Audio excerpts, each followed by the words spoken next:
नमस्कार। जैस motivation and education में आप सबका स्वागत है। सबसे पहले गुरु प्रार्थना।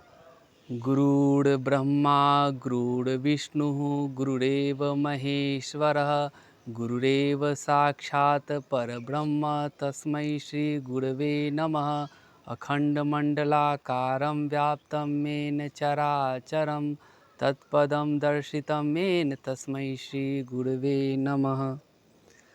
त्वमेव माता च पिता त्वमेव बन्धु च सखा त्वमेव विद्या द्रविणं त्वमेव सर्वं मम देवदेव। अथ श्रीमद्भगवत गीता प्रथमो अध्याय। इसे 3 भाग में बनाए हैं। पहले भाग में 19 श्लोक को पढ़ेंगे। कुल 47 श्लोक है। आइए शुरू करते हैं।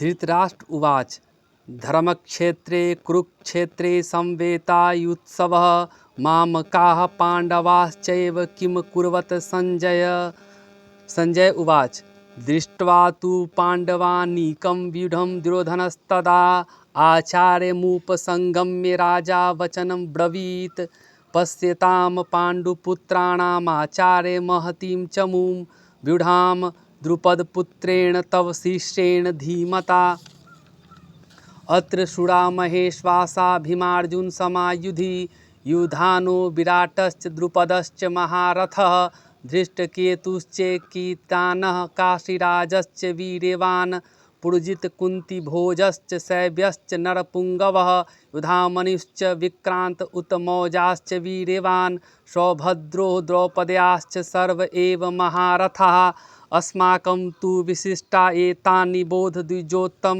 नायका मम सैन्यस्य संज्ञार्थं तान् ब्रवीमि ते भवान् भीष्मश्च कर्णश्च कृपश्च समितिञ्जयः अश्वत्थामा विकर्णश्च सोमदत्तिस्तथैव च अन्ये च बहवः शूरा मदर्थे त्यक्तजीविताः नानाशस्त्रप्रहरणाः सर्वे युद्धविशारदाः अपर्याप्तं तदस्माकं बलं भीमाभिरक्षितं पर्याप्तं त्विदमे तेषां बलं भीमाभिरक्षितम् अयनेषु च सर्वेषु यथाभावमवस्थिताः भीष्ममेवाभिरक्षन्तु भवन्तः ये सर्व एव हि तस्य संजनयन् हर्षं कुरुवीरः पितामहः सिंहनादं विनद्योच्चैः शङ्खं दद्मौ प्रतापवान् ततः शङ्खाश्च भैर्यश्च पण्डवानक गोमुखाः सहसैवाभ्यहन्यन्त स शब्दास्तु मूलो अभवत् ततः श्वेतैर्युक्ते महती स्यन्दने स्थितौ माधवः पाण्डवाश्चैव दिव्यौ शङ्खौ प्रदध्मतुः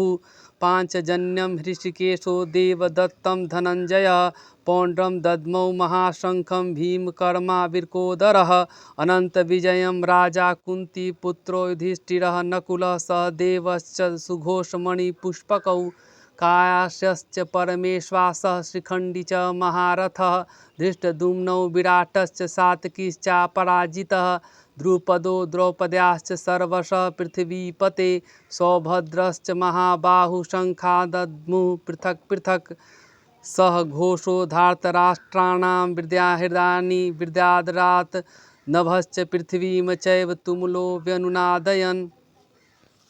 आइए इसके भावार्थ को जानने का प्रयास करते हैं। संजय अपने दिव्य दृष्टि से महाभारत के युद्ध की कथा राजा धृतराष्ट्र को सुना रहे हैं। धृतराष्ट्र कहते हैं इस धर्म क्षेत्र कुरुक्षेत्र में युद्ध के अभिलाषा वाले मेरे पुत्र और पांडु के पुत्र ने क्या किया। तब संजय कहते हैं कि दुर्योधन आचार्य द्रोणाचार्य के पास जाकर कहते हैं कि देखिए आपके शिष्य धृष्टद्युम्न के व्यूह रचना को जो पांडु पुत्रों के सेनापति हैं। तब उसने कहा कि देखिए इसमें बहुत से योद्धा सब हैं, जिसको उन्होंने कहा। जैसे पांडु के 5 पुत्र विराट, द्रुपद, काशीराज, कुंती भोज,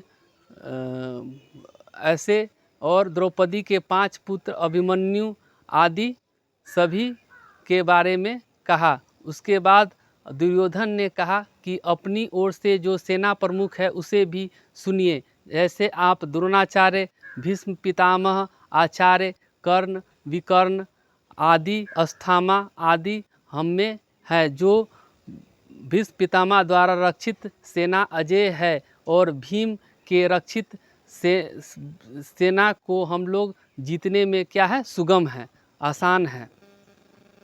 तब भीष्म पितामह ने युद्ध आरंभ करते हुए शंख बजाए, साथ ही ढोल नगाड़े का भयंकर सुर सुनाई दिया।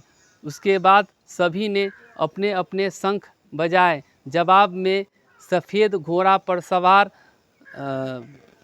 श्री कृष्ण ने पांचजन्य नामक शंख, अर्जुन ने देवदत्त नामक शंख, भीम ने पौंड्र नामक शंख आदि सभी योद्धा ने अपने अपने शंख बजाए। शंख का ध्वनि इतना भयंकर था कि पृथ्वी और आकाश के बीच भयानक सुर सुनाई दिया, और जिससे धृतराष्ट्र के हृदय में को विदीर्ण कर दिया, मतलब छिन्न भिन्न कर दिया। इसका भावार्थ यहीं तक। आइए अब इसका अगला श्लोक अगले पार्ट में अध्ययन करेंगे। समय देने के लिए धन्यवाद। जय हिंद।